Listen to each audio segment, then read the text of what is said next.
Magandang buhay, bagong Pilipinas. Narito ang mga maiinit na balita na naglalaman ng mga pangyayari at aktibidad sa loob ng isang linggo sa Eastern Police District. Mga balitang may puso at tunay na serbisyo publiko para sa bayan. Ito ang mga balitang pamamarisan, patnubay mo sa silangan.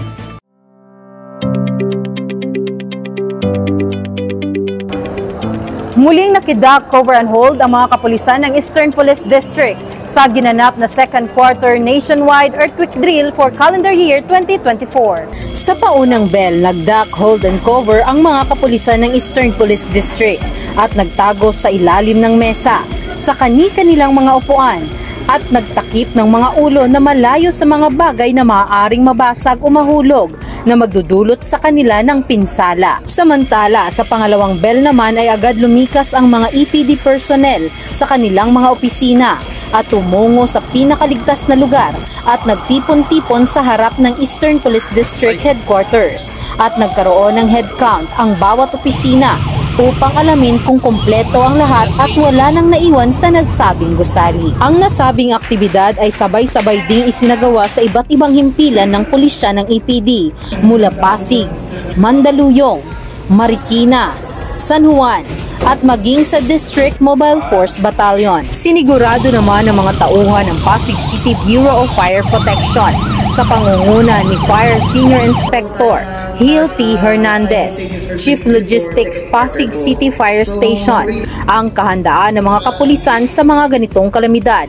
Sa pamamagitan ng obserbasyon ay nagbigay sila ng kanilang komento at payo upang matugunan at malaman kung ano pa ang mga kailangan ng EPD upang mas maging epektibo ang pagiging handa kapag may dumating na lindol o iba pang kalamidad. Ang layunin po ngayon ng ating drill ay para tiyakin na ligtas po tayo lahat, lalo pag dumating po yung big one. So nakita naman po namin as of now, ready naman po. May mga normal po, may mga konti lang kulang, pero I'm sure in the future po mawala naman po at maayos naman. Mahalaga ang mga ganitong gawain upang maging handa at alerto ang lahat kung may darating man na kalamidad, dahil iba ang may alam at may pakialam upang mas maraming buhay at ari-arian ang mailigtas at higit sa lahat, laging magdasal sa Panginoon na siyang may lalang ng lahat. Kasabay ng pagtaas ng pambansang watawat ay sinagawa naman ang kick-off ceremony dito sa Eastern Police District para sa 29 Police Community Relation Month Celebration para sa taong 2024. Ligtas ka sa bagong Pilipinas. Yan ang tema ng 29 PCR Month Celebration ngayong taon na ipinagdiwang ng mga kapulisan ng EPD. Ang nasabing aktibidad ay dinaluhan at pinasinayaan ni Police Brigadier General Wilson C. Asueta, District Director ng EPD, kasama ang command group, mga district staff at personnel ng nasabing distrito. Isinagawa din ang nasabing programa sa 4 na himpilan ng pulisya ng EPD, maging sa District Mobile Force Battalion.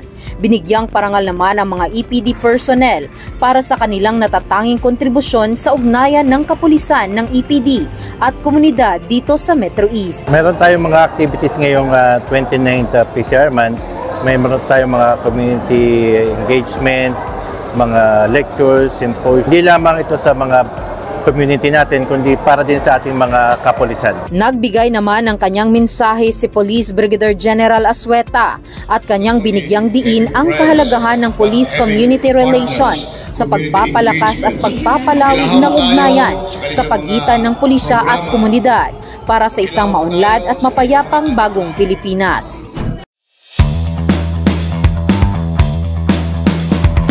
Arestado ang top 2 most wanted person sa kasong rape na kinilalang si alias Ding, 63 anyos, at residente ng Barangay San Miguel, Pasig City, kung saan siya naaresto.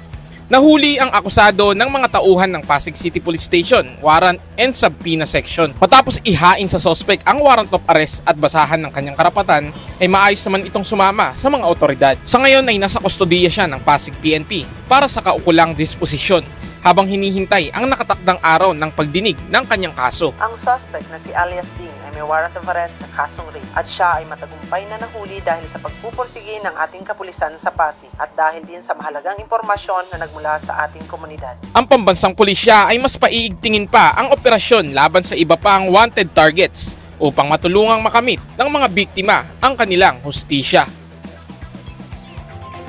At yan po ang mga nagbabagang balita mula sa distrito ng mahuhusay. May profesionalismo at disiplinadong pulis, ang Ang Eastern Eastern Police Police District. At kami po ang inyong tagapaghatid ng mga balitang pamamarisan. Ako po si Patrolwoman Almera Tolentino. At ako naman po si Police Corporal Dexter Flores. Tunay na pamamarisan. Police EPD yan, ang patnubay patnubay mo sa silangan. Dahil sa bagong Pilipinas, Ang gusto ng pulis, ligtas ka.